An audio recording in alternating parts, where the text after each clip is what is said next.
Hi friends! ఇక్కడ మీరు చూస్తున్నది జొన్న సంగటి. ఇది ఎలా ప్రిపేర్ చేయాలో చూసేద్దాం రండి. ముందుగా అయితే జొన్న రవ్వను నేను రెడీ చేసి పెట్టుకున్నాను. ఇది ఎలా రెడీ చేయాలో కూడా మీకు చెప్తాను ఈ ప్రాసెస్‌లో. ఓకేనా? ఇప్పుడైతే నేను 3 మెంబర్స్‌కి సరిపోయేలాగా ఒక పెద్ద గ్లాస్ నిండా జొన్న రవ్వనైతే తీసుకున్నాను. ఓకేనా? ఒక బౌల్‌లోకి.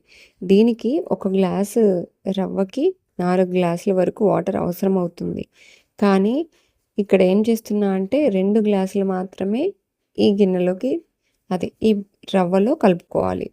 మిగతా 2 గ్లాసులు వాటర్‌ని ఒక మందపాటి గిన్నెలో అంటే మనం జొన్న సంగటి ఏ దాంట్లో అయితే చేయాలనుకుంటున్నామో అందులోకి ఆ బౌల్‌లోకి 2 గ్లాసుల వాటర్‌నైతే వేసుకోవాలి. ఓకేనా? ఇక్కడ నేను 2 గ్లాసులు వాటర్‌నైతే వేస్తున్నాను. స్టవ్ మీద పెట్టేశాను. ఇది మరిగేలోపు జొన్న రవ్వను తీసుకున్న బౌల్‌లోకి కూడా 2 గ్లాసులు నీళ్లు వేసి బాగా ఉంటలు లేకుండా కలుపుకోవాలి. ఇక్కడ ఎందుకు నేను 4 గ్లాసులు డైరెక్ట్‌గా వేయట్లేదంటే 2 ఏమంటారు ఎసురుగా పెట్టుకోవాలి. 2 గ్లాసులని ఇందులో రవ్వలో కలుపుకోవాలి. పిండి అన్న రవ్వన్న కొంచెం నేను అలాగే చెప్పేస్తున్నాను. ఓకేనా? ఇందులో కలుపుకోవాలి. ఎందుకంటే ఈ రవ్వని డైరెక్ట్‌గా వేసినప్పుడు తొందరగా ఉంటలు కట్టేస్తాయి కాబట్టి. వేడి మీద మనం కలపలేం కాబట్టి ఇక్కడ కిందనే ఒక బౌల్‌లో రవ్వను తీసుకొని ఉంటలు లేకుండా 2 గ్లాసుల నీళ్ళనేసి బాగా కలుపుకొని పక్కన పెట్టేసుకోవాలి. ఓకేనా?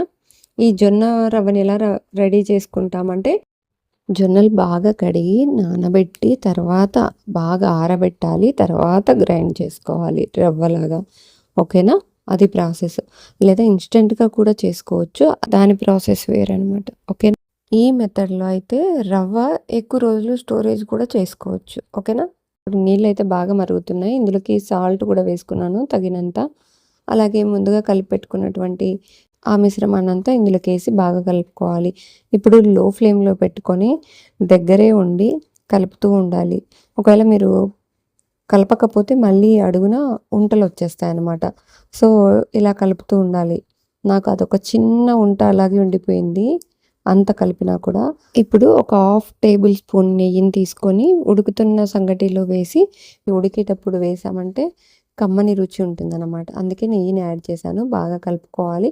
మూత పెట్టి లో ఫ్లేమ్‌లోనే బాగా కొంచెం మనకు తెలుస్తుందన్నమాట. నీళ్ళగా ఉన్న దగ్గర నుంచి కొంచెం గట్టిపడ్డము. మనం ఉప్మాని ఏ విధంగా అయితే చెక్ చేసుకుంటామో ఉడికిందా లేదా రవ్వ అని ఆ విధంగా ఒక 10, 15 నిమిషాల పాటు లో ఫ్లేమ్‌లో పెట్టి మగ్గించుకోవాలి. అంతే అండి. జొన్న సంగటి రెడీ అయిపోయింది. చాలా టేస్టీగా ఉంటుంది. తప్పకుండా అయితే ట్రై చేయండి.